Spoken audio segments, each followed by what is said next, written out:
Here we are, video number 5 now.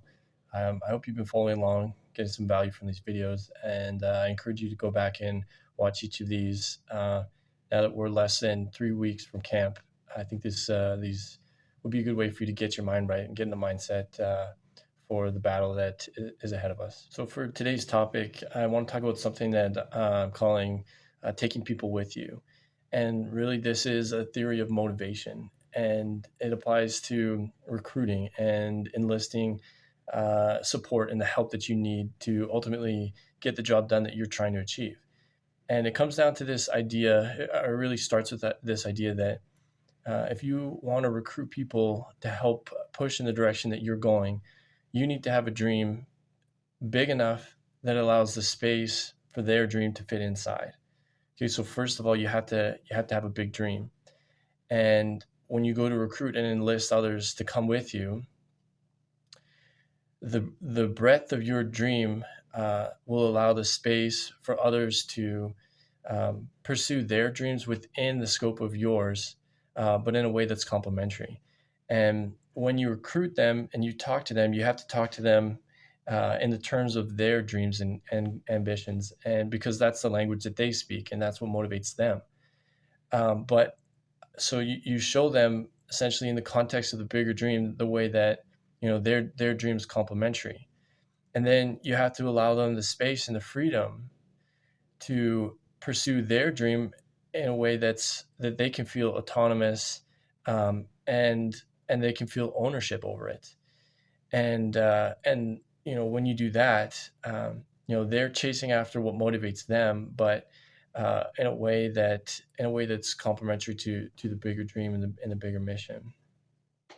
And just to give an example, like I think about Coach DC, and he's incredible at this, and he's got a big vision for this team, and it's a compelling vision, and ultimately, he wants to build a multi championship dynasty type team with the Calgary Colts, and he wants to have success over multiple years. And when I think about my part in that vision and where I belong, my vision isn't necessarily as grand as his, and I kind of I've kind of sort of grappled with this idea of uh, is it required of a coaching staff to have the same level of ambition as the head coach, or for everybody to basically be striving for the ultimate same level of success? And to me, I think the answer is no. But as long as your personal motivation fits within the scope of the bigger dream, and I think about what motivates me, um, and really, yes, I want to win a championship, um, but would I consider the season a failure if we didn't reach that level? Well, I think about things like the development of my ability to coach, and the development of myself as a communicator and a motivator, and all sorts of skills and experiences that I'm getting along the way. And to me, that's really what I think that's a big driving force for me as a coach. And even if we don't win a national championship, in the next, this year or the next years that I'm a part of this organization, I don't necessarily consider that a personal failure.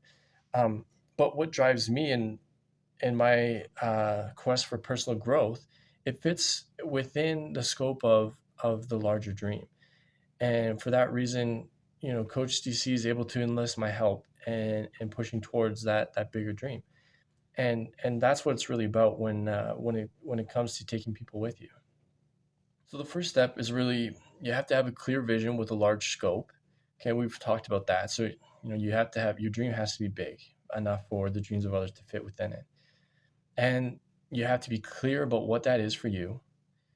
And then the second thing is, you have to be clear about the motivators of those around you that you're looking to enlist and to bring with you. And in other words, your teammates. You have to know your teammates. You have to get to know them deeper than the surface level. And you have to understand what motivates them. And you have to speak to them in the context of their motivation. And it's not always the simple things like, You might think for a receiver, you might think, oh, he's motivated by catching touchdowns and scoring and being on the highlight reel. But oftentimes, there's a lot more to it than those simple surface things. Um, and I think about a guy like Blaze that I just met last week. This is a guy that he played a few years for the Dinos, took a couple years off of football to do martial art, to do MMA, and now here he is back with the Colts, and he's saying like, I just want to have fun. I just want to experience loving the sport of football. And when I think about something like that, it's like, you gotta you gotta unpack something like that and figure out what were his experiences with the Dinos and what were his experiences away from football that ultimately led to him coming back to play for the Colts, because there's something deeper there. And you know he he wants to experience love for the game. And there's a variety of experiences that he may have had in the last little bit that are a result of that have resulted in him sort of craving that now. And I think it's important for us as quarterbacks and leaders to get past the surface and get to those true underlying motivators and figure out what is Blaze really about. And same thing for all of your teammates.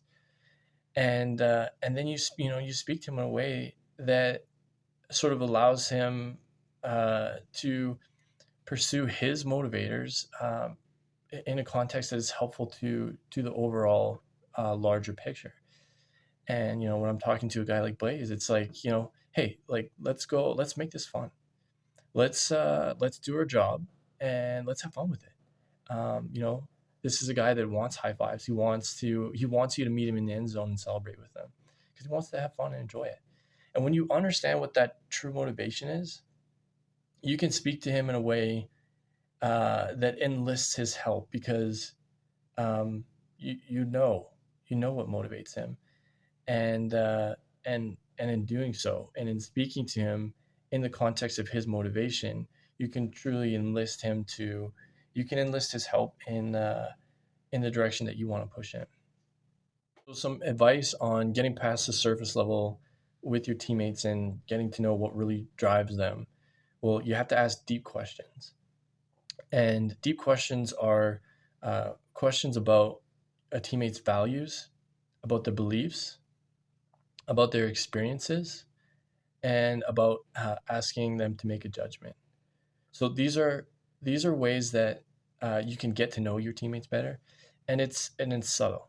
Um, and I'll give you an example. But think of the difference between saying to somebody, "Where did you go to school?" Which is a question that can be answered in a single sentence or a single word, versus asking somebody, "What did you love about where you went to school?"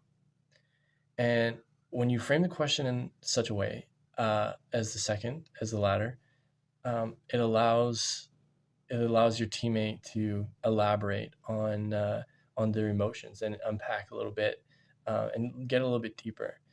And it's really these types of questions, and it's sort of in the asides. And when the conversations you have in the locker room and on the bus rides and in the hotels, that's when you have the opportunity to ask these questions that are more complex than a simple one word answer, and that dive into their beliefs, their values, their experiences, and or ask them to make a judgment. That's when you really get to know your teammates. And as leaders, as great leaders, we have a responsibility to get to know our teammates, and then get to know what motivates them, and then speak to them in a way, in the context of their motivators, um, and doing so, that's how we enlist them, and take them with us on the journey.